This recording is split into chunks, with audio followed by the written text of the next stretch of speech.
যেটা বললাম একটু আগে, না বললেই নয়। যেমন টাকার বিনিময়ে যারা লাইসেন্স পাইছে বা যারা দিচ্ছে, ঠিক আছে, উভয় তাদের দোনোজনেরই থাকতে হবে। আমি 18 বছরের নিচে বা 20 বছরের নিচে লাইসেন্স করবো না, এমনকি আমি ড্রাইভিং স্টাডি বসবো না। আমার যখনই পরিপূর্ণ আমি পাকাভুক্ত একটা ড্রাইভার হব বা লাইসেন্স পাবো, তখনই আমি স্টাডিংয়ে বসবো, গাড়ি চালাবো। আর যে ধৈর্য অবলম্বনটা যেটা করতে হবে, ড্রাইভারদের ধৈর্য সীমাহীন, যা কল্পনার বাইরে, তা কোনো রকমই মাথা গরম করা যাবে না। রাস্তায় অনেক ক্ষেত্রে অনেক গাড়ির যে ইচ্ছে করে যাত্রী পারাপার হয়, যে অনেক দেখা যাচ্ছে একটা গাড়ির 60-70 টন, মিনিমাম 60-70 টন। আমার গাড়িটার ভিতরে দেখা যাচ্ছে 20 জন লোক আছে, ঠিক আছে। এর ভিতরে এমন লোক আছে দেখা যাচ্ছে সরকারি চাকরিজীবী বা বিভিন্ন ভ্যারাইটিস পাবলিক সার্ভিস, ঠিক আছে। এর ভিতরে ভালো কর্মকর্তা আছে। এখন ওই লোকটা রাস্তার সামনে দিয়ে আমার গাড়ির সামনে দিয়ে দৌড় দিছে, হাইটা যাইতেছে, ঠাস করে রাস্তার সামনে নামে গেছে গা। এখন ওনারা বাঁচাতে হইলে আমার গাড়িটা দেখা যাচ্ছে ইমার্জেন্সি কন্ট্রোল হচ্ছে না, ওইলে গাড়িটা আমার আইল্যান্ড মারতে হবে, নাহলে পল্টিকা হইতে হইব। অনেক দুর্ঘটনা কিন্তু এইভাবেই ঘটে।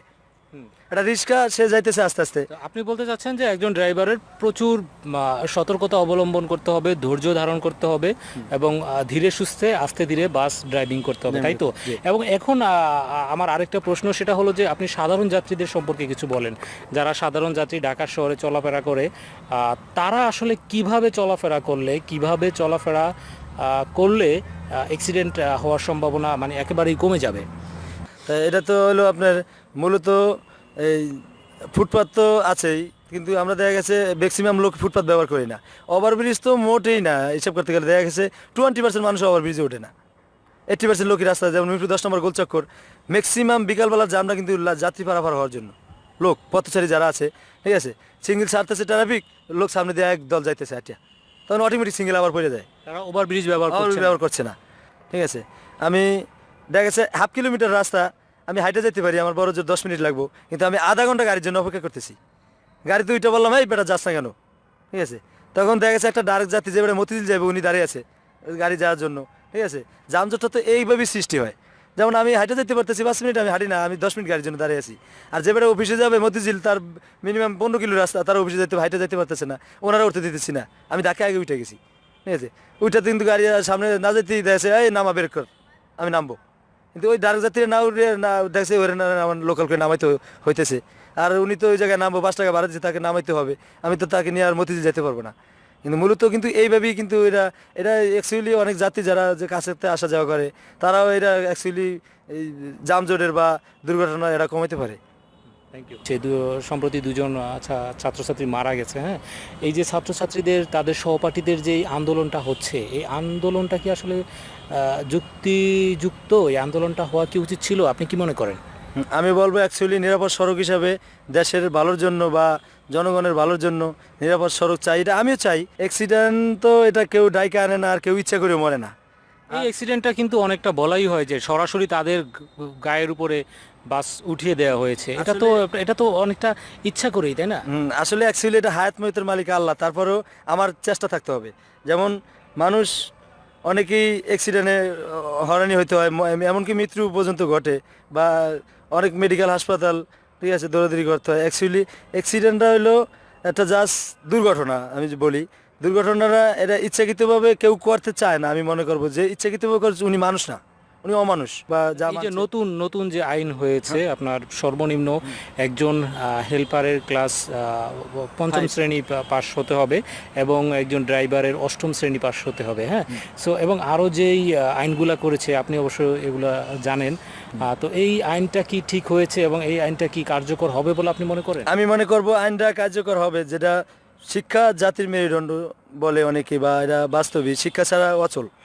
তো শিক্ষা একটা লোকের ভিতরে যখনই কিছু শিক্ষা থাকবে, যেমন ড্রাইভার যদিও সে ছোটো হয় বা নিম্ন শ্রেণীর হয়, সে একজন ড্রাইভার, তার অনেক কিছুই মেনটেন্স করতে হয়, তার ভিতরে কিন্তু শিক্ষাগত যোগ্যতা না থাকলে কিন্তু সে এটা অর্জন করতে পারবে না।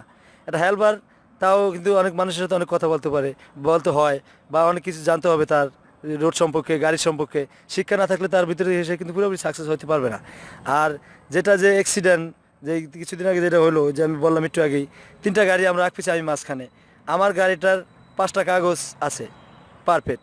পারফেক্ট বলতে ভুল হবে, একটা ফিটনেস, সরকারি কাজে গাড়ি চলে, অনেক সময় গাড়ি বসাইতে পারছে না, এজন্য ফিটনেসের অল্প কিছুদিন ডেট ফেল।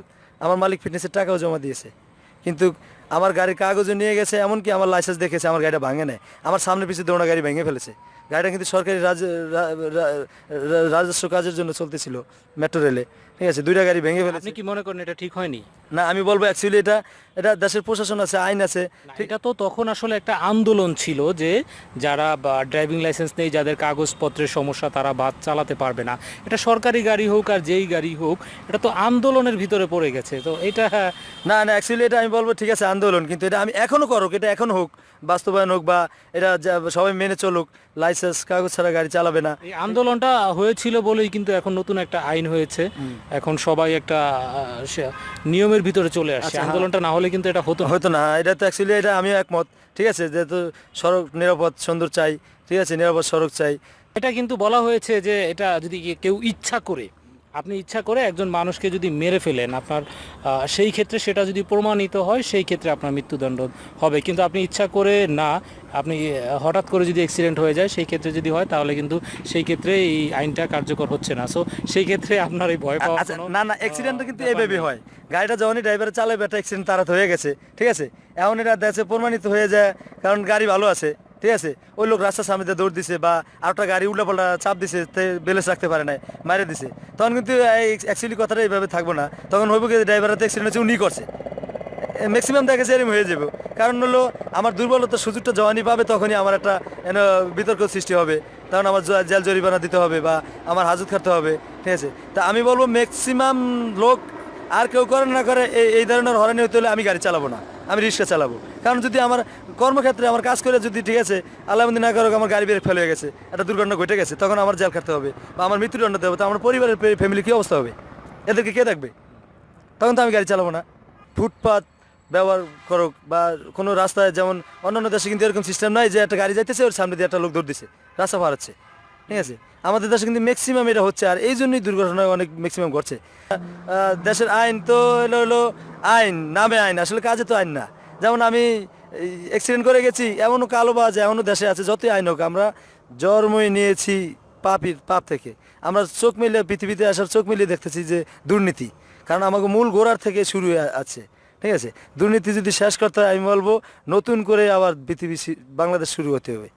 কারণ আমি শাহিন যদি মারা যায় আজকে, অ্যাক্সিডেন্ট কিন্তু কমবে না, অ্যাক্সিডেন্ট প্রতিদিনই হয়ে যাচ্ছে বা সবারই কিন্তু সচেতন হতে হবে। সচেতন আপনি, আমি, যারা ড্রাইভিং করছে বা ড্রাইভিং পেশায় নিয়োজিত, যারা মালিক পক্ষ, যারা সাধারণ যাত্রী, হ্যাঁ, আমরা যারাই বসবাস করি না কেন বাংলাদেশে, আমরা সকল মানুষ সাধারণ, আমাদের সকলকেই কিন্তু সতর্কতা এবং সচেতনতা অবলম্বন করতে হবে। আর আমি বলবো এই যে কিছুদিন আগে যে 2টা অ্যাক্সিডেন্ট হলো স্টুডেন্ট, ঠিক আছে, দেখেন একটা গাড়ি কিন্তু অ্যাক্সিডেন্ট করছে, এমন 400-500 গাড়ি ঢাকা শহর ভাঙচুর হয়েছে, সবারই ক্ষতিগ্রস্ত হচ্ছে। এখন আমি মনে করেন যে অ্যাক্সিডেন্টে মারা গেলাম বা আরও 50 জন ড্রাইভার মারিয়ে ফেলাম, এই জন্য কি আমি যে লোকটা মারলাম বা অ্যাক্সিডেন্ট হলো, এ কি ফেরত পাবে না। তার জন্য নিরাপদ সড়ক চাই বা সুন্দরভাবে কীভাবে বাঁচতে হবে এই আইন হোক, এটা আমিও চাই। এবং যে আইনটা এখন হয়েছে, আমরা চাই যে আইনটা সুন্দরভাবে, সুষ্ঠুভাবে এটা সবাই নিয়ম কানুন মেনে চলাফেরা করুক, এতে করে আমাদের এবং আমাদের দেশের সকলেরই মঙ্গল হবে। হ্যাঁ, thank you so much Shahin Alam ভাই, আপনাকে অসংখ্য ধন্যবাদ আমাদের সময় দেওয়ার জন্য। দর্শক, বিদায় নিচ্ছি। পরবর্তীতে নতুন কোনো অতিথি এবং নতুন কোনো বিষয় নিয়ে হাজির হব আপনাদের সামনে। ততদিন আপনারা ভালো থাকবেন, নিরাপদে থাকবেন এবং সড়ক চলাচলে যথেষ্ট সতর্কতা অবলম্বন করবেন। ধন্যবাদ। Thank you.